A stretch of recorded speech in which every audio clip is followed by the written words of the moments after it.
What's up, comic book fans? Dinosaur Neil here. And Ghost Hunter Dave. And we're taking a detour out of the comic books and going into the film industry today because we're going over The Suicide Squad.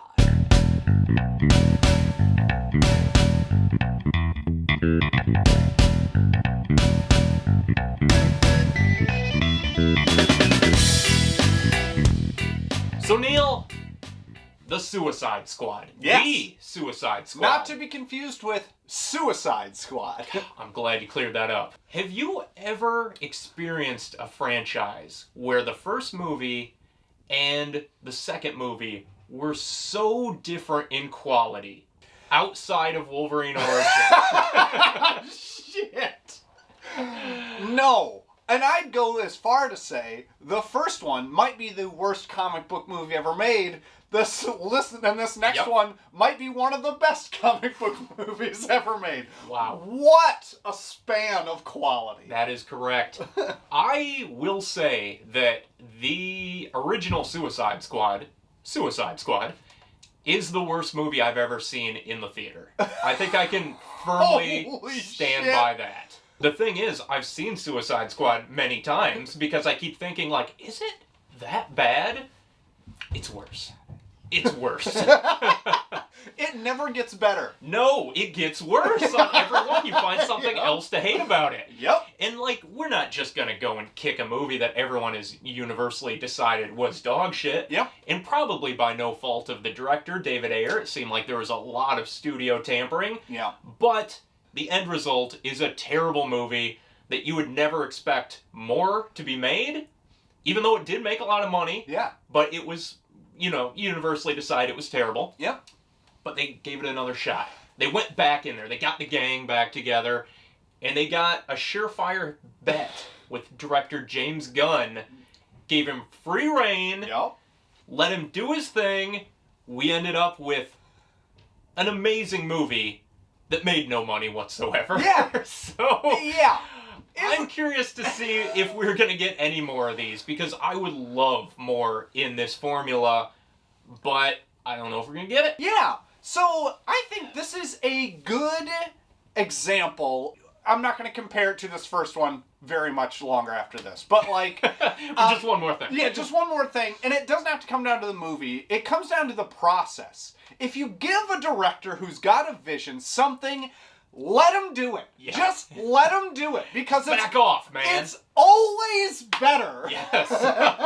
It's always absolutely better. is. We found that out firsthand with the Snyder Cut. Yeah. The long-awaited Snyder Cut, which I think I can safely say is one of my favorite superhero movies. I'm just going to go out and say it. He said it. It is good. I say it. It's out there. The quality really did increase on the in that. Yep. I would love to see the Trank cut of the Fantastic Four. Me too. And I would love to see Ayer's version, because he looked like he had a take on it.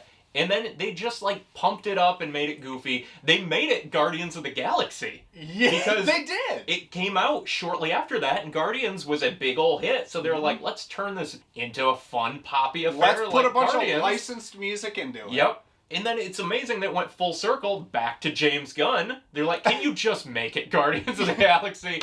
And for the most part, he did, but with a very dark, mean-spirited humor. Yeah. But still kept a lot of the heart that we've come to appreciate out of that, and a lot of fun.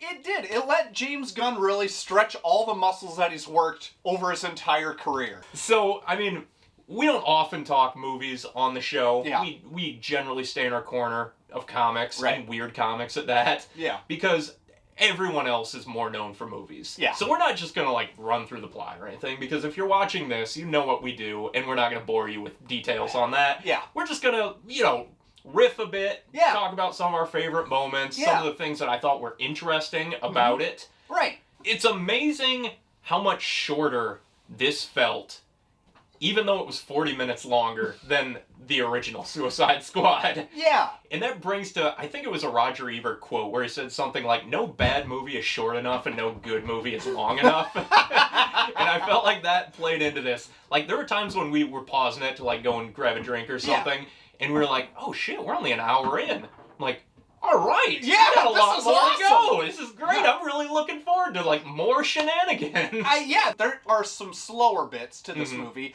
but they all are good character building moments. Yeah. Very good. Like, they all take their time. Like, there are a lot of characters in this. Granted, 75% of them die in the first 10 minutes of this movie, but like the ones We're going full spoilers at this full point. spoilers. So, yep.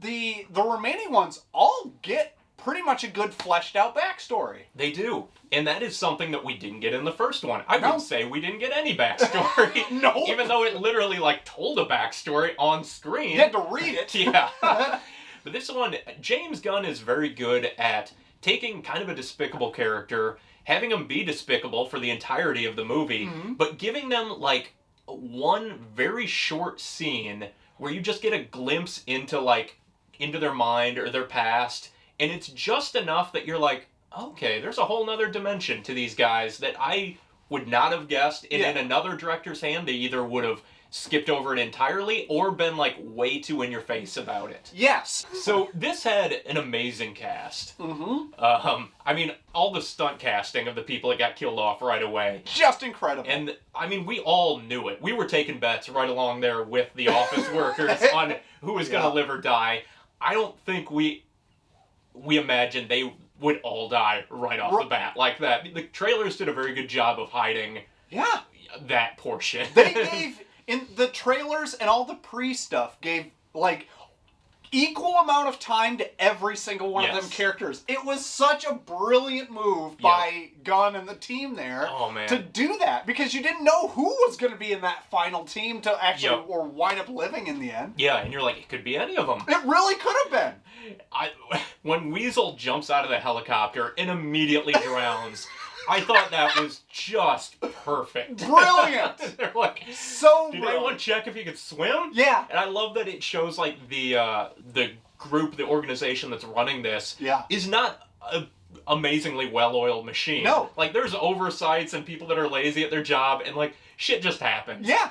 They also put someone who has a phobia of rats with someone who controls rats. Yes. So it's like, they have no idea what's going on. Yeah. Which, if we're talking rats, Ratcatcher 2, I thought was almost maybe my favorite character, or at least like surprisingly breakout character of this. Yeah, absolutely. Just how earnest and loving and like always looking for the good in all these despicable people. I thought she was great, and this actress that played her, I have never seen her in anything else, but I loved her in this. So good. Especially when they're at the bar, when they just have that moment of downtime between missions. Yeah. That whole thing was so good and like cathartic, and to see him like all joking around, see Polka Dot Man finally loosening up and enjoying a moment. So good. Dancing with all of his moms and all that. Every single character got their moment. They did. Rick Flag, who I couldn't give two shits about in the past movie, I really liked in this, and I felt for him at the end of this. And John Cena's Peacemaker knocked it out of the park, too. His deadpan delivery. You can find parallels between other movies Gunn has done, especially Guardians, because they're kind of cut from the same cloth. Yeah. Like, Peacemaker is very much the Drax character, and then King Shark is Groot, obviously. Yeah.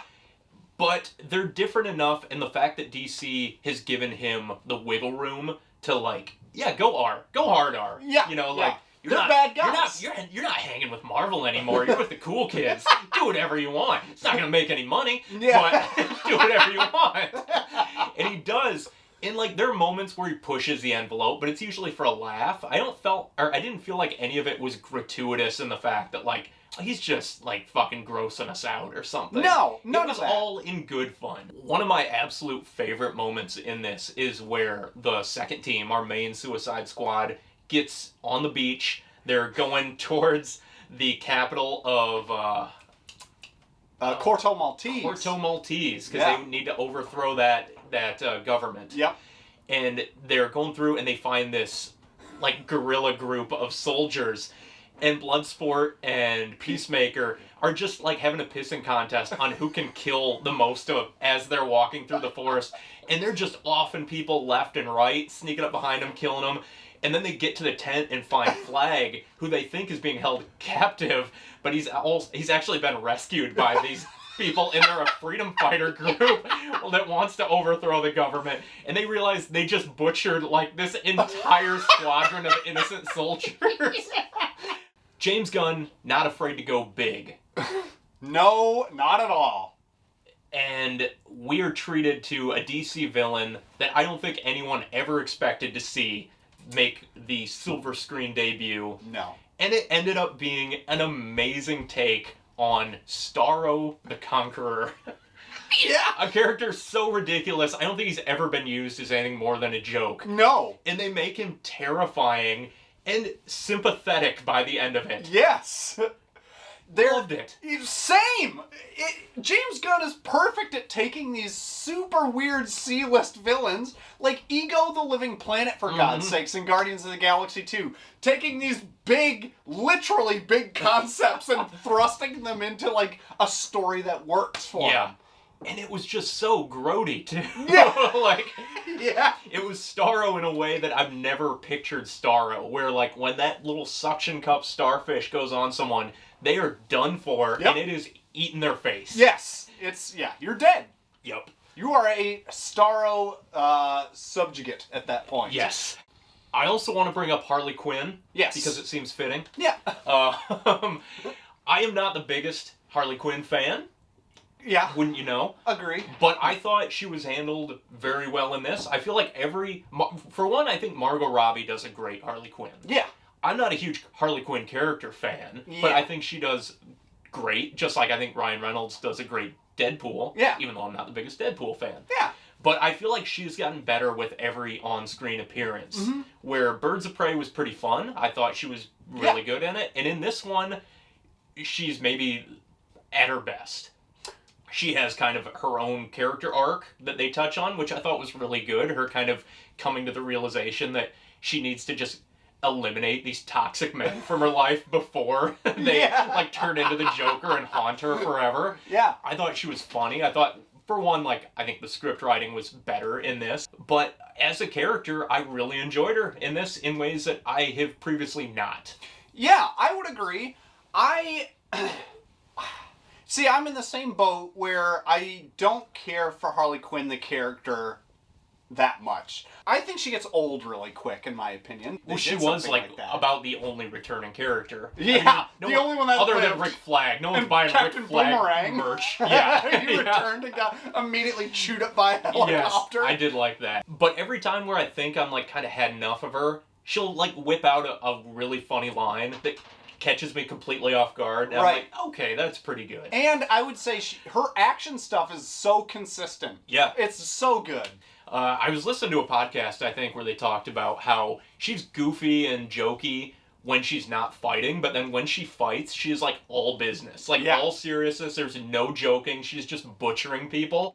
So James Gunn is known for picking out a banging soundtrack. Oh, yeah. This is no exception. Oh. This might be my favorite of his. This soundtrack, like, as songs came on, I was like, oh, fuck that one! I love that one! Like, People Who Died.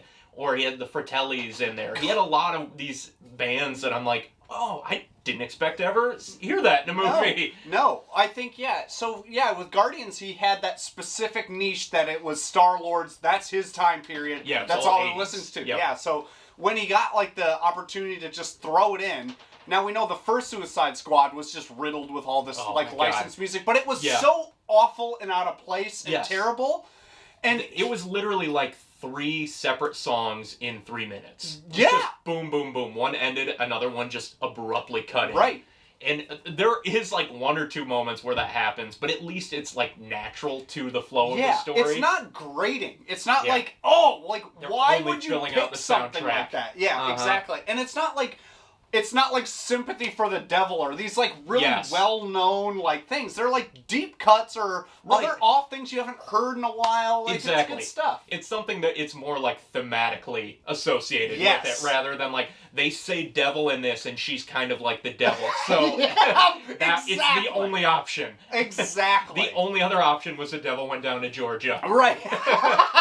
And, like, we've been just blowing James Gunn left and right on this. I want to say, like, I am not a huge James Gunn fan. No. Like, the Guardians movies are fun, but they're not my favorite Marvel movies. Right. this is probably my favorite James Gunn movie. So if I'm like just James Gunn in this and James Gunn in that, it's because this one really blew me away in terms of like, okay, all right, this one I feel like was made for me. This might have been like almost perfectly up his alley. Yeah, it was. It was a mix of like giving some heart, some superhero stuff, but not being like confined to being for everyone. Yeah. Being like family friendly. Right. Or like a theme park is going to be made on this. Exactly.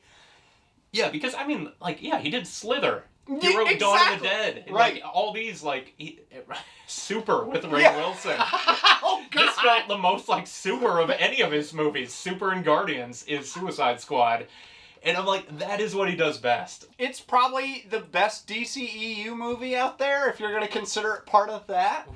It's the funnest. It's the most fun. Yeah. I guess, like, yeah, it's good. It's the most rewatchable, I would say, without a doubt. Absolutely. It flies by. I watched it, like, the next day after we watched it the first time. Right. I'm a sucker for some of their grim and gritty shit. Like, I like Zack Snyder's stuff. Yeah.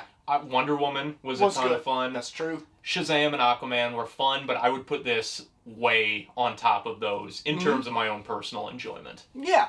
So definitely watch it. If you're holding back and you're waiting for our opinion, our go-ahead, we're telling you to go and watch it. Do it.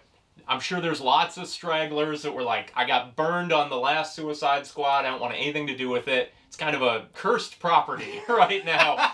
But my lord, do they do a 360 on this sure do. and put it in the right direction. Yeah. I would love to get more of these. Same. And I think DC would be insane to not continue with it. But, you know, they've got bottom line is the money, and if this didn't make the money they wanted it to, who knows? It doesn't need to be huge budget. That's the other thing. It does not. You could just have them go on like these little like Task Force X adventures and just go into like these really unexplored areas of the DC universe with just a multitude of expendable characters. And that's that would exactly be great. it. That would be an amazing show. Like maybe Peacemaker would be kind of like that. Hopefully. Hopefully. Yeah, they've got so much back catalog of things. We're just working our way up to a good silver screen rendition of Etrigan, and that's all we ever wanted. So one of these days it's going to happen, and this is a great stepping stone to that. If anyone could tackle Etrigan, I think Gunn could do it. Can you imagine that? Yeah. All right. Anything else on Suicide Squad? No, I would rate it pretty high, though. It's definitely a worth watch for me. How many Suicide Squads out of the Suicide Squad would you give it? I would give it 6 Suicide Squads out of the Suicide Squad. Okay. I don't know what any of that means. It seems a little low for me. I'm going to give it 900 Suicide Squads out of the Suicide Squad. Man. But, I mean, it's all arbitrary, and we really don't know what the conversion rate is on any of these. Numbers! So, yep. What do they mean, what Basil? do they mean? So, if you like what you heard here, check out our own Patreon. You can sign up to support the show, get some perks, chat with us in our Discord, all kinds of fun stuff, and we definitely appreciate that. In the meantime, I've been Ghost Hunter Dave. And I've been Dinosaur Neil. And we have been Imperious Rex. Good night.